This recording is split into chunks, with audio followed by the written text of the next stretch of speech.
Today's question sounds like a guy I used to date in Florida when he asked, I get people interested, but they ghost me before I close the deal.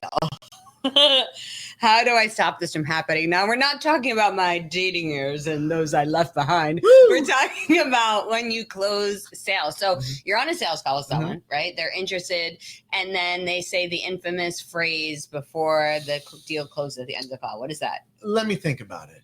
Yeah. I need to think it over. No. What now? This is this thing, and like most salespeople, most coaches, they don't even consider themselves salespeople. Be like, oh, sure, of course you need to think it over, no problem. And they'll say something like, "When should I follow up with you? When's the time for us to reconnect?"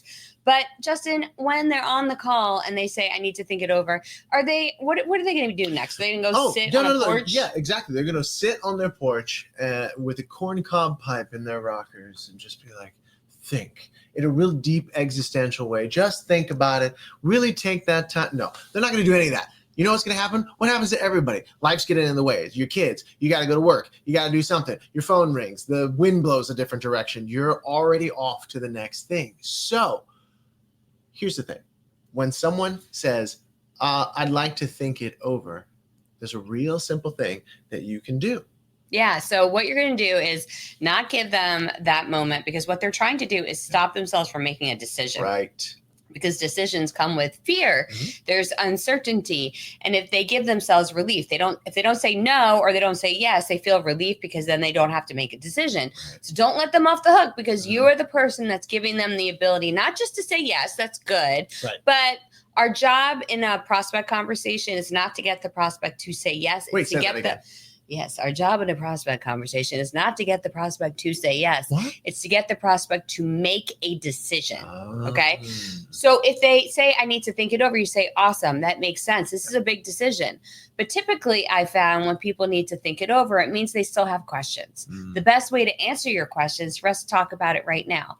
So what's the number one thing you're thinking about with this? Is it about the time commitment? Is it about the financial investment? What's the number one question you have right now? So we'll get that specific. I won't just leave it open-ended, because their brain starts being a jumbled mess of like, I don't know, I don't even know. And they'll say, I don't know what but if you say, what's the question? It's kind of like if someone goes into a store and that person is, can I help you? And everyone always says no. Like, I was just walking in the store because I want to get my steps in. Of course I was going in there to buy something.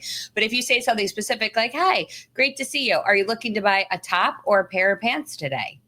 Now I gave you a specific question. I'm much more likely to answer it. If you ask them what their question is about your offer, they're going to give you an answer. Yeah. And what's interesting about the way you do that is you're actually giving them narrow choices. Yes. They're making a decision. Think about it. Because it's like, oh, product, your service, your product, your program, whatever that is. Usually it will come with, main product and then all these bonuses, and they're thinking about it. But when they get into the call with you and you're just like, hey, is this the problem? Is that the problem? Or is that the problem? Then you're actually narrowing down the decision. And ultimately what they will usually do is, when you pose the right questions, they'll actually tell you what's really going on. And usually, like you said before, it's just fear. Yeah. Fear of the unknown. Fear of maybe what their partner or spouse might say. Fear because something didn't work out for them in the past. They tried another program. Didn't work out. And they don't want that to happen again. Ooh, you know what? Okay, on tomorrow's episode, we're going to answer, and what if they do bring up price as being the issue? What do you say next? Maybe on the next day, we'll talk about time. So that is the next episode. If you've made it to this point in this video, you're an amazing human, and thank you for tuning in. You're our favorite. Because we love you, and we love building the community. We do these videos just for you. So to keep our engines running, we need to be fueled by applause, because 85% of our bodies are made up for the need for applause. So go ahead right now and put into the chat where are you tuning in from. That lets us know that you've been watching up until this point. Thanks for joining, everybody, and we'll see you tomorrow if there is a next time tomorrow. Yes, we'll see you then. Bye.